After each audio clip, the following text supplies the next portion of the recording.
So welcome everyone. Happy Thursday. I'm Becky Robinson. I'm so thrilled to be with some of our Team BuzzBuilder members and some of our authors for the fall.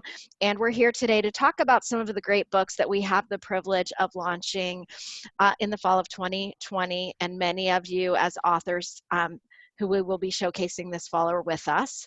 And so to be fair, I'm going to go in the order of the books launching, if I can get it right, and let folks share for just a minute or two about your book. And then after each author has had a chance to share, we'll open up for those of you who have joined us from Team BuzzBuilder. And if you have any questions for the authors or any comments, then you can let us know that. And I'm certainly open to your feedback about whether this should be an ongoing initiative for Weaving Influence. I will own that so far we don't have any books on the 2021 calendar, except for potentially Hal Urban's book. Hal is with us. He has a book coming out next May or June. So we don't have that set in stone on our calendar yet, but we do have several authors here whose books are coming out this fall. And I'm going to start with my friend David Taylor-Klaus, and his book is launching the last week of August, just a few weeks from now. So David, a minute or two about your book and what you're up to. But I love it, dude. So when you said it's going in order, that just landed how quickly this is coming. So thank you. All right, so my name is David Taylor-Klaus, and the book is called Mindset Mondays with DTK. It's 52 ways to rewire your thinking and transform your life. And the book, and I love the way Stoney started with hers, this book too is designed to give folks an opportunity to make learning real and take it out into their world. So I built the Rewire framework as a way for folk to take what they learn from each of the 52 chapters and actually play it out in their world. It's a chance to reflect, experiment, write, investigate, revise, and expand. And it gives folks a step-by-step way to play with their new mindset and new learning. And it even gives them a place to journal within the book for each chapter. The book is designed not to be shelfware. I'm sort of embarrassed at how many of the books I have on my bookshelf that I bought for the title. So I want this to be a book that actually gets used. Thanks, David. So for those of you who may be reviewing this book as a part of the launch team, one of the things that we wanted to make sure that we let you know is that the book is not necessarily intended to be read from cover to cover before you write a review, because the book is meant to be read week over week. So what we would encourage you to do if you're going to leave a review on this book is to definitely read the preface, the introduction, some of the framing material at the beginning, and then pop into a week or two that you can use in advance of launch. And then from there, we trust you to leave an honest, authentic review about the value that you see in the work. But anyone's going to get overwhelmed by trying to read the book, all at once in order to leave a review. Okay, so before I go on to the next book on the calendar, which is the book from my friend Chip Bell, I want to just quickly let you know that some of you may be participating in 2 book launches this week with us, and neither of those authors is here today, but we do want to express our gratitude for the work that many of you are doing to help make the success of Eileen McDar's book, From Burnout to Breakthrough, a successful one. She has the bestseller banner on Amazon. She has several reviews already. So thank you for those who have been supporting Eileen McDar. We also this week are supporting a book by Nate Regier called Seeing People Through, and some folks might have been on the virtual launch party that we had on Tuesday. So thank you for supporting those 2 titles this week. If by chance you missed anything related to those titles, we can put you in touch with the books, but both of them are tremendously good. So Chip, you're up next. Hot dang, all right. This is a cover of my new book right here, Inside Your Customer's Imagination. And what I want to call attention to is a picture right on the front, because there's a cool story behind it. Dominic Skinner in Surrey, England, was sitting in a pub with his sketch pad, and 2 customers in the booth next to him were commenting, wouldn't it be neat if there was a way our tea mug, our teacup, could heat our cookies. So he sketched it out, designed it, and sold it to Mocha UK. It epitomizes. I put a cookie in there with sprinkles and sprinkles all over the. At any rate, but the whole concept of the book is how do you help get customers to help you invent, design, create new products, services, and solutions. Subtitle of it is 5 secrets for creating breakthrough product services and solutions. And the secrets are really, really, really cool. But they're based on, if you looked at the most innovative companies in the world and said, okay, what are the features of that culture? You'd find 5 things keep reoccurring. And I thought, what would it be like if those same 5 elements, features in those innovative culture companies were applied to relationships, to a partnership with a customer? And the 5 secrets, if you won't tell anybody, promise not to tell anybody, I'll tell you, they are curiosity, grounding, discovery, which is all about risk-taking, trust, and passion. And so the book is about how do you use those to help get your customer to share with you their imagination. I like to think of imagination as sort of inside the customer, and it's access through a door opened only from the inside. So in order for them to want to share their great creativity and insights and half-baked ideas, you got to have a relationship that causes that to occur. So that's what the book's about. It comes out September 8th. Thank you so much, Chip. So we also have with us today Glenn Parker, and Glenn is one of a father-son book writing team, and their book is coming in mid-September.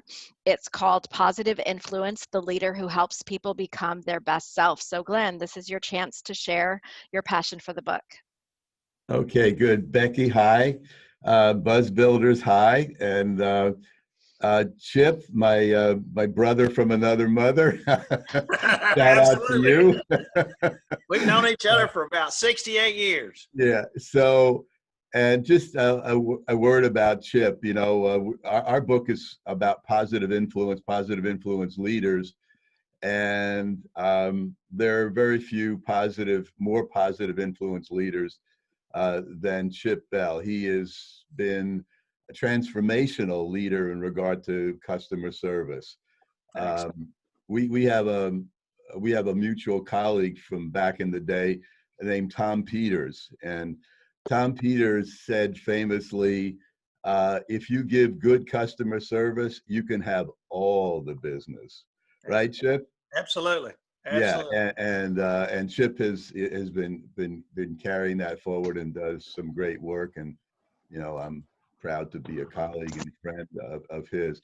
So our book, and by the way, you mentioned the book is co-authored with Michael Parker, who happens to be my son. Maybe you know about it, but there's been incredible power outages on the East Coast, and we're in New Jersey.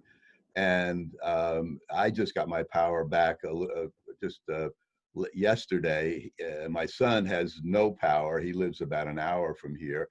And so he would love to be here, but couldn't do it, couldn't log on. So let me just say that he and I started out with the idea of trying to find a profile of what makes a positive influence leader. What is it? What are those characteristics? What are those behaviors that make for someone that we would call a positive influence on people? And we interviewed about 50 people across a variety of occupations and industries, and more than half of the people were women. Many African American, Hispanic Americans, people born outside the United States. And as we got into it, we found several things because we were allowing the data just to sort of speak to us.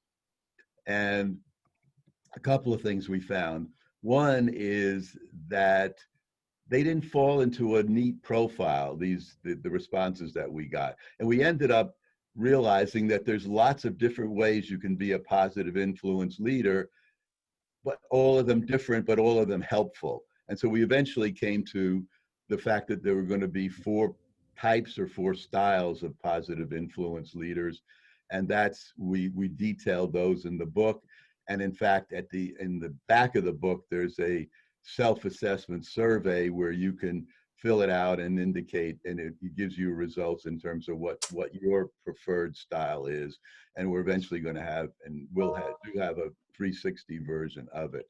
The other thing that we found, Chip, and you'll be interested in this, is that early on, somebody said to us, Glenn, what about negative influence? Aren't you going to ask me if I've had any negative influences in my life?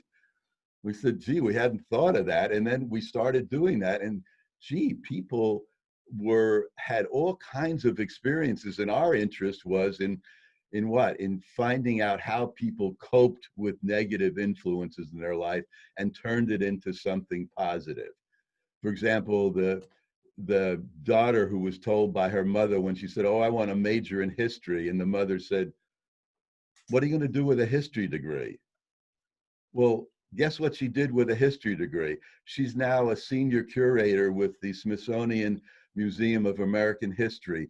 That's what she did with the with a history degree. So people develop all these great coping skills, and people were wonderful in sharing those kinds of things. And we have the book is filled with these kinds of stories from our interviews. Plus, we mix in some famous people and their experiences with mentors and with positive experiences in their lives. So thank you for giving me the opportunity to share a little bit about the book. Thank you. It's really great to hear, Glenn, and I'm hopeful that Michael will get his power back soon and get back to normal. Okay, so our final book this fall is by Barry Johnson. I'm glad you're here, Barry. I was eyeing your book that's on my floor right here by where I'm sitting and wondering if I could pick it up and hold it up. Do you have one nearby? You're muted. You'll need to unmute. Thanks, Barry. Yes, incidentally, I do. Okay. So we are celebrating the launch of Barry's book during the week of October 12th to 16th, and the title is "And Making a Difference by Leveraging Polarity, Paradox, or Dilemma." And we would love to hear from you. Okay, well, thank you. It's a pleasure to be here, and I'm already adding to my reading list here. It's great to hear about the books that have already been described. My book is a part of actually a 2-volume set. So my book is, both of them have the same title. Mine is a foundations book, and then there are about 43 other authors who are writing chapters in an applications book about making a difference, about the notion of and. And the essential message is that we tend to want to be problem solvers, and whenever we experience difficulties, we try to solve them. And we usually do that with a lot of either-or choices. And what we're suggesting is that often those issues are wrapped around what we call a polarity, in which you need to do both. And it's a false choice. Should we centralize or decentralize, for example? And these polarities are everywhere. They're ubiquitous. And it's very helpful to distinguish when you're dealing with a challenge, which amongst these challenges might be problems you can solve and which of them are inherently unavoidable and unsolvable. And in the literature, they're called paradoxes or dilemmas or polarities, but they're really about the interdependency of 2 dimensions. And where this is most valuable, we believe, is in dealing with change issues, in terms of using the resistance to change as a resource for change, to increase the likelihood, the speed, and sustainability of a change effort. And it also is very helpful when you're dealing with polarization of any kind.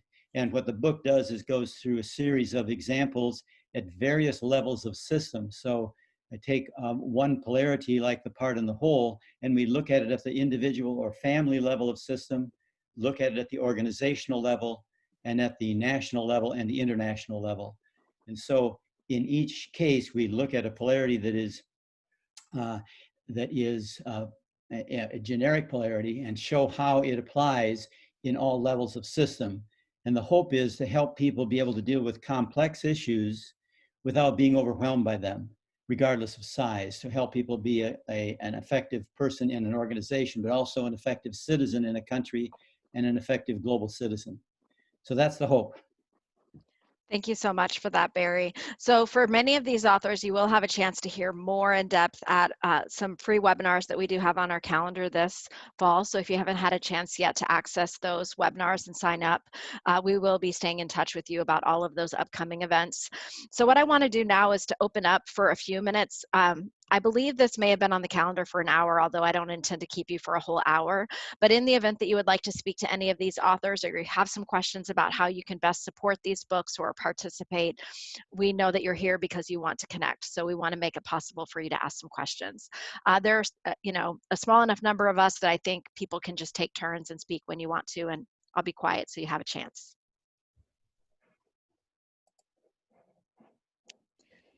Yes, Hal. Yeah, I just want to say to Glenn, I appreciate you reminding us that you can actually do something with your life if you have a degree in history, because I got my bachelor's and master's degree in both, and I did find a career. That's great. Is there someone else who would like to speak? Hi, Roy. Becky, I'll chime in. Good to see you. I have a question for Glenn. So is the focus on not only the feedback that you got from your interviews, but also how to take that and put it into practice? So I think of this from a leadership point of view or from a management point of view. Can the results from your research then be practically applied? Do you have methods that you outline? Yeah, that's a great question. The conclusion of the book in the last few chapters are, so how do you become a positive influence leader? And so there's a plan for taking that information and becoming a positive influence leaders. For example, one of the things that you would do would be to take this survey and say, okay, here's where am I in terms of these 4 styles, which one is, and they're all good, they're just different. And coming out of that, you may say, well, I think I need to do more of this, maybe less of something. And what our position, do you still have me? Do you still hear me? Yeah. Yeah. Okay. Yeah. Our position is that what we think of as the transformational positive influence leader is able to use the strengths of all 4 styles, Roy, when the situation requires it. So the transformational leader is situational. And so they look at Roy Wellen and say, okay, here's what he needs right now, and give it to them. So yes, there's a plan from going from here to there in the book. And I appreciate the question because it's very practical. So sounds very interesting and also practical. So I appreciate that. Yeah. So coming behind the publication of the book in September, our publisher HRD Press will also be publishing the self-assessment positive influence leaders survey in a separate booklet, and in another booklet, the 360 version of it, and then a leader's guide for how to use it in team building, how to use it in leadership development courses, and the like, because that's what I did, in the course. And so I'm looking for tools like this. So it's very much tool based. So we think of it as inspirational but primarily instructional about how to get from here to there. So yeah, but thanks, great question. Thanks, Glenn. Chip, do you have something to say, sir? I just have a question. As somebody who's passionate about customer service, I'd love to ask folks who are going to be involved in helping launch, what would you like? What would you need? What would be most helpful?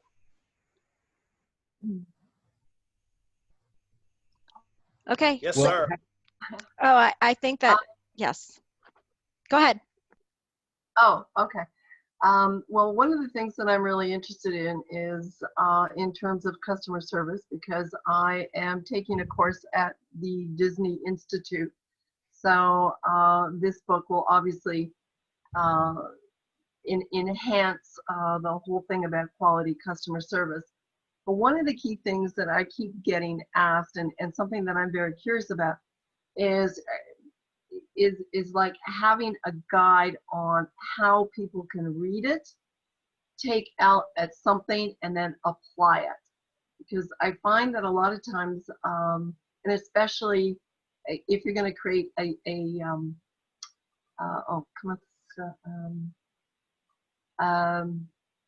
can't think of it in English, sorry, a book discussion, a group, that more and more are, sorry, I just finished a session in French, so I'm having trouble transitioning back to English. That more and more are looking to create book discussion groups, and it would be really good to be able to have a guide, if you will, in terms of how people can get the best of the books, all three of you, that are being offered, and how you can create having meaningful conversations that allow people to incorporate what it is that they are doing and building on it, so that the book becomes very useful. I was going to speak to that. Mine's too late to add anything. It's already been printed. But I can tell you that we included in the book, characteristic of most books published by Barrett Kohler, a study guide, number one.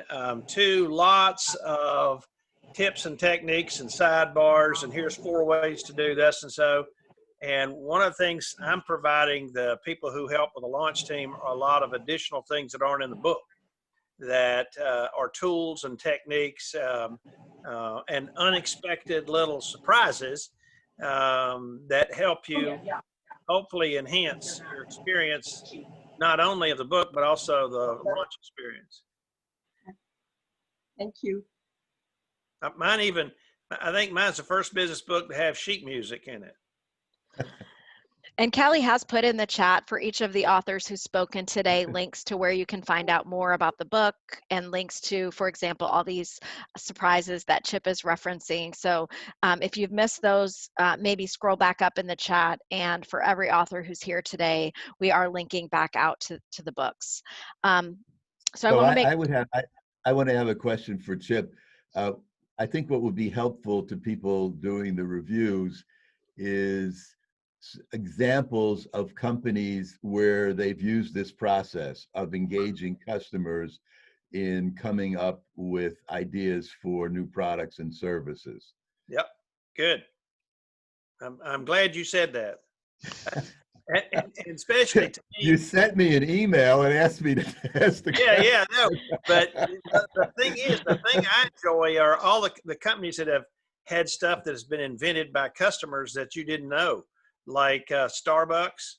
You know, Wi-Fi in the store came from customers.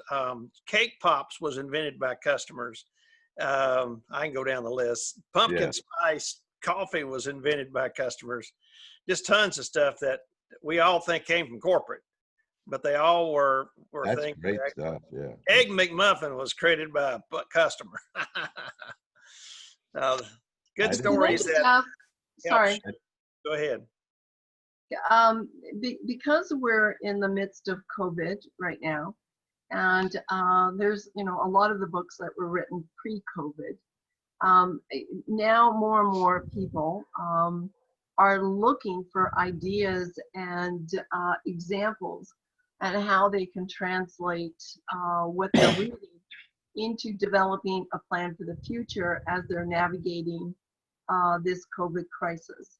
So will we be seeing on your website or support material? I know that you've already written the book and it's published, but elements on how we can derive information from your book and translate it into steps that people can use to navigate the COVID crisis. Yeah, Can I jump in on that? Because we delayed the publication of our book, cooperation with Becky and our publisher, when it was supposed to be launched in May, and we decided to delay the publication, the release of the book and the launch until after Labor Day because of the virus. And what we decided to do, and my son Michael said, Dad, why don't we think of this not as a problem, but as an opportunity? And so the opportunity was, can we apply this idea of being a positive influence leader in a time of crisis? What does it mean to be a positive influence leader when a crisis hits? And it may not be as worldwide and as devastating as the coronavirus, but it could be a product recall. It could be, you know, a major complaint from a regulatory agency. It could be something, for example, Chip just mentioned Starbucks. 2 years ago, they had an incident in a store in Philadelphia where 3 Black men were abused and arrested by the manager, and that was their crisis. And how did they handle that? So we held up. We did a series of more research and more interviews, and wrote an additional chapter on positive influence leadership in a time of crisis. And we've actually also published sections from that chapter in various online publications like Real Leaders and CEO World and the like. And they've been extremely well received because it's pretty much on target. And we used actual examples of some people in the press right now. So that it's a great question, and we were fortunate. We were able to hold up the publication and add this and make it, I think, especially relevant during this time. And one of the things is a section on what did we learn before we go back to work again. Let's take some time and say, we did this, we did that, we stopped doing this, we started doing this.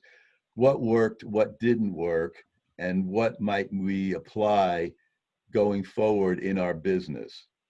And what things, in other words, what it'd be like, almost like an after action review when you have a project, when you close down a project.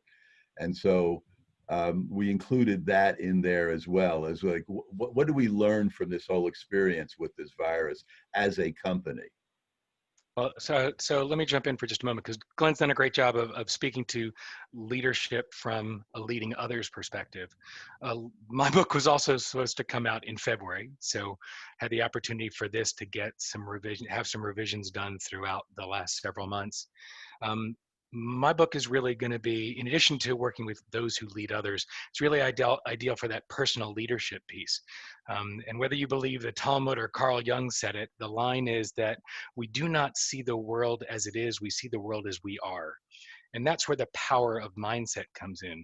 This book is a tool for helping you change the lenses through which you see the world, and therefore changing the way you experience the world. And although I don't speak to COVID and the pandemic specifically in any of the chapters, we've tweaked a lot of the rewire elements to help people change the way they're experiencing the full range of experience, from those that leave you elated and those that are tremendously challenging. And a lot of the rewire framework is something that we've made available for download right now on mindsetmondayswithdtk.com to allow folks to start applying that even before the book comes out. So David, can you tell me what parts of the COVID crisis are relating, the causation? Because I think zero. I missed those.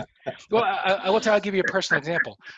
Yeah, although my wife and I were empty nesters starting in August, that changed in March when our 2 youngest children came back from college, uninvited and unexpected.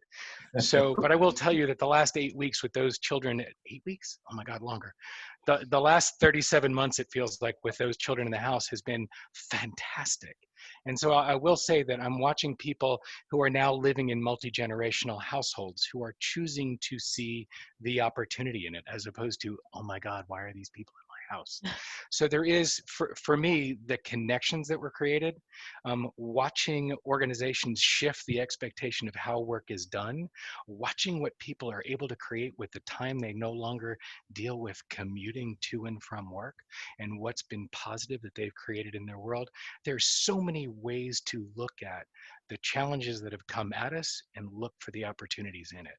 And I think that's the gift in several of the books here are talking about directly and indirectly how you can shift your mindset. And by changing your mindset, you change your experience. You can look at this as something through which we will suffer or something through which we will learn and grow. Thanks, David. Great. So we are going to wrap up soon, but I want to make sure that if there are any Team BuzzBuilder members who have some additional questions for the authors, or if you have any comments, that you have a chance to make them. I'm thrilled that you chose to invest some time with us. And yes, Hal. I want to ask Chip something. Chip, your book is about getting inside the customer's mind, right? In their imagination, yeah. Okay, well, since we're all authors, do you have some advice as to how we get inside their minds and get them to buy our books? Jack Daniels always has been helpful to me. It's a great question. I have no clue. Okay. It looks like Barry has something to say. That's why we hired Becky. Becky That's knows. why we hired Becky. Okay. Becky knows. Yeah, I had a similar experience with having the book at the publisher when the COVID-19 crisis broke out, and did a similar thing to what you did, Glenn, and that is we held it back. And what I did was I created an op-ed and an editorial and made available, and I dropped them in the back of the book as a postscript. And we're looking at two polarities that fit with the mindset orientation you were talking about, David, because a polarity thinking is an and mindset. If this isn't an either or issue, it's an and issue. And two of those polarities that showed up, are showing up in the COVID crisis is the one op-ed is called Winning on Two Fronts, Health and the Economy. The minute you see this as an either or issue, are we going to focus on health or the economy? From that point forward, you're in trouble. The question is, how do you do both? And that's what the book is about whenever you have a both and issue. The second one is individual freedom and the common good. And are we going to focus on individual freedom, or are we going to focus on the common good? The minute you connect those two with an or orientation, you're in trouble from that point forward. But if you look at it from an and perspective, how do we both enhance individual freedom and embrace the common good? That's what our book is about, identifying those things in which and works better than or, and then what you do with it when that's the case. Thank you, Barry. So Hal, I'm going to give you a chance to preview your 2021 book, because I think I misspoke when I said we don't have any 2021 books yet. We are working with Hal right now, and his book is coming out next year. So I'm going to give you 30 seconds or 60 seconds to tell everyone the title of your book and what it's about, so we all have something cool to look forward to next year. Okay, well, briefly, it's about something we all need. It's about good news. The main title is The Power of Good News.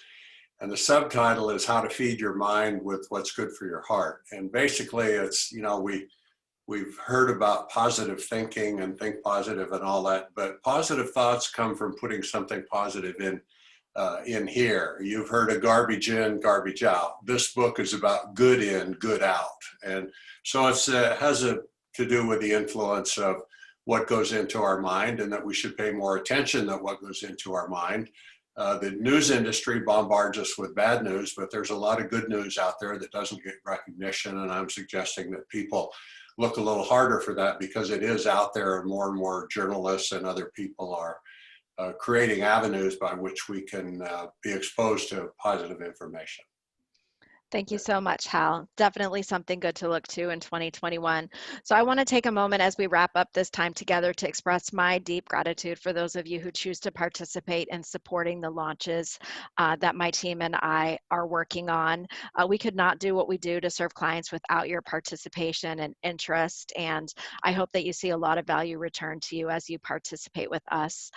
Just as a brief reminder, the main goal that all of our clients have is to reach more people with their messages and to make a difference through the life-changing aspects of their messages. And so if you have additional ideas about ways that we can help you help these authors more, or, you know, as Chip is saying, often our customers have ideas that can be powerful in the world. And, you know, us even having this meeting today came out of some ideas that you as a launch team member might have shared with us. So if there are other ideas of ways that we could serve you more effectively, I'm open to hearing those. You can always email me. I'm Becky at weavinginfluence.com. And something brand new that we're doing to serve our customers, we got a complaint this week that the phone number that's on our website, which is our office line, of course, never gets answered because we're not in the office. And so what we're doing is, as of August 16th, we have a Google Voice line, and it's going to ring to my phone. So if I can be of service to you at any time, you can find the phone number on the website, which is our previous office number, and you can dial it and you'll get me, hopefully, or my voicemail, and we'll hopefully be able to serve you more effectively than we can with a phone that's ringing in an empty office. So thank you for all of you who have joined us, and Kelly is also here to serve us as well, and does it so well. And I know many of you know Kelly because you hear from her related to our launches. So have a great rest of your week. Stay safe and healthy, and we look forward to a busy and productive fall of book launches. Okay, thanks, Becky. Bye. Thanks a lot. Thank you. Take care. You. Bye. Bye, guys.